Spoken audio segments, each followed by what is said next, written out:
One day after the Dallas Morning News' editorial board told its readers Donald Trump wasn't a Republican and didn't deserve their vote, they issued another editorial endorsing Democrat Hillary Clinton.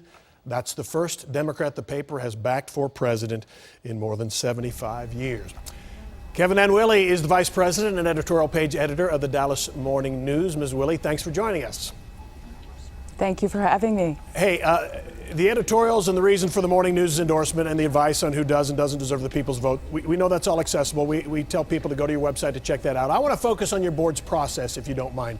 And first, I'm in TV. I get rating stunts, obviously, but I've been reading the Dallas Morning News for 21 years. I don't recall ever seeing a Part 1 cliffhanger, Part 2 endorsement before. Was this a publicity stunt?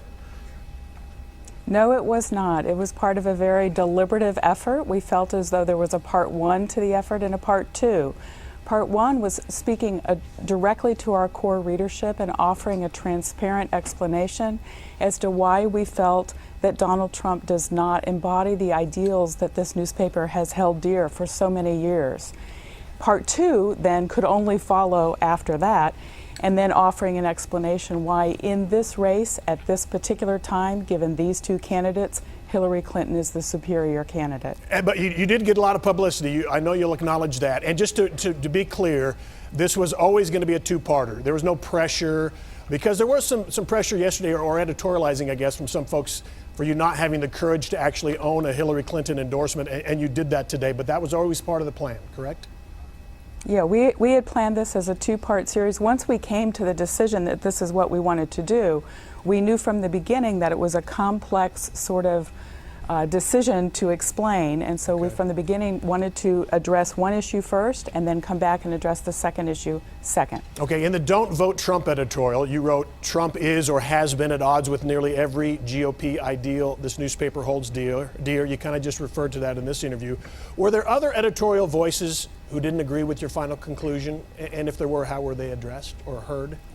Other editorial voices? Well, the decision that Donald Trump does not represent the Republican Party, or at least conservative ideals, in any sort of consistent manner, that was a unanimously held position on our editorial board. How about that's what you're talking about. Now, we publish a lot of opinions on the op-ed pages, on our viewpoints page and points, and there's a diversity of opinion there. You'll read some of it tomorrow as well.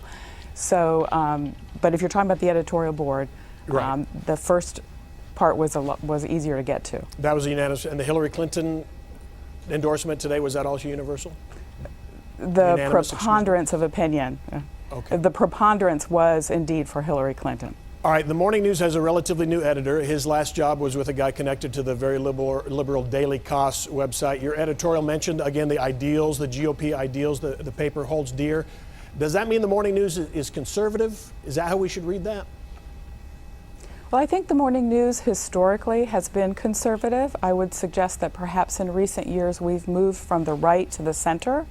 That's been a process over a period of years, but I think there's no disputing that the legacy of the newspaper is that as a conservative newspaper. All right.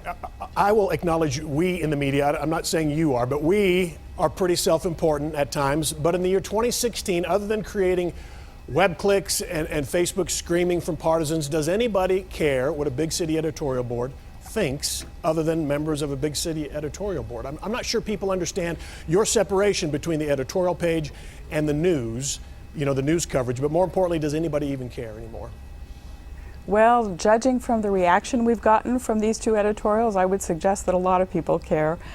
We've gotten a lot of response, some of it praising us for not just doing what we've done, but trying to explain why we've done what we've done.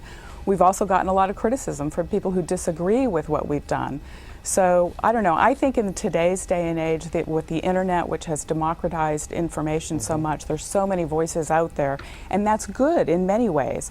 But I think it's all the more important in that era to be sure, in that cacophony of noise, that institutions with grounding in communities, that they also speak up and that they also be heard. We on the editorial board have have the luxury of interviewing and researching candidates.